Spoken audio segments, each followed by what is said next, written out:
ନମସ୍କାର। ମତ ମୋର ନିଷ୍ପତ୍ତି ଆପଣଙ୍କର। ଆମ ଚାରିପାଖରେ ଅନେକ ବନ୍ଧୁ ଥାନ୍ତି। ସେମାନଙ୍କ ମଧ୍ୟରୁ ଅନେକ ଆମର କାନ୍ଧ ଉପରେ ଛିଡ଼ା ହୋଇ ଆକାଶର ତାରା ତୋଳିବାକୁ ସୁଖ ପାଆନ୍ତି।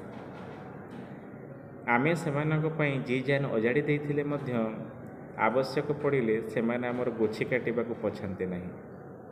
ନିଜର ସ୍ୱାର୍ଥ, ନିଜର ସୁଖ, ନିଜର ଉନ୍ନତି ସେମାନଙ୍କର ଏକାନ୍ତ କାମ୍ୟ। ସେମାନେ ଆମକୁ ଠକି ଦେଇ ସୁଖ ପାଆନ୍ତି, ଖୁସି ହୁଅନ୍ତି। ସେମାନେ ଜାଣନ୍ତିନି ଯେ ଆମେ ସେମାନଙ୍କର ଚାଲାକି ଠକାମିକୁ ଜାଣିଥାଉ, କିନ୍ତୁ ନୀରବରେ ରହୁ, କାରଣ ଆମେ ସେମାନଙ୍କ ଭଳି ଧୂର୍ତ୍ତ ନୁହଁ, ଆମେ ସେମାନଙ୍କ ଭଳି ମୂର୍ଖ ନୁହଁ।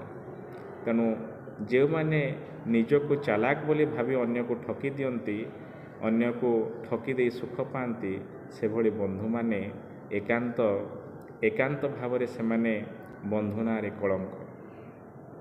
ତେଣୁ ଆପଣ ଦେଖିବେ ସେମାନେ ଆପଣଙ୍କର ସୁଖ ଦେଖିଲେ ଯେତିକି ଖୁସି ହେବେନି, ଆପଣଙ୍କର ଦୁଃଖ ବା କଷ୍ଟ ଦେଖିଲେ ସେତିକି ଖୁସି ହେବେ। ଆପଣ ଅସୁବିଧାରେ ପଡ଼ିଛନ୍ତି ବୋଲି ଜାଣିଲେ ସେମାନେ ଉପରେ ସିନା ସମବେଦନା ଦେବେ, ଆଶ୍ୱାସନା ଦେବେ, କିନ୍ତୁ ଭିତରେ ଭିତରେ ଭାରି ଖୁସି ହେଉଥିବେ। ତେଣୁ ଏଭଳି ବନ୍ଧୁମାନେ ଆମ ପାଇଁ କ'ଣ ଆବଶ୍ୟକ ଆପଣ ବିଚାର କରିବେ।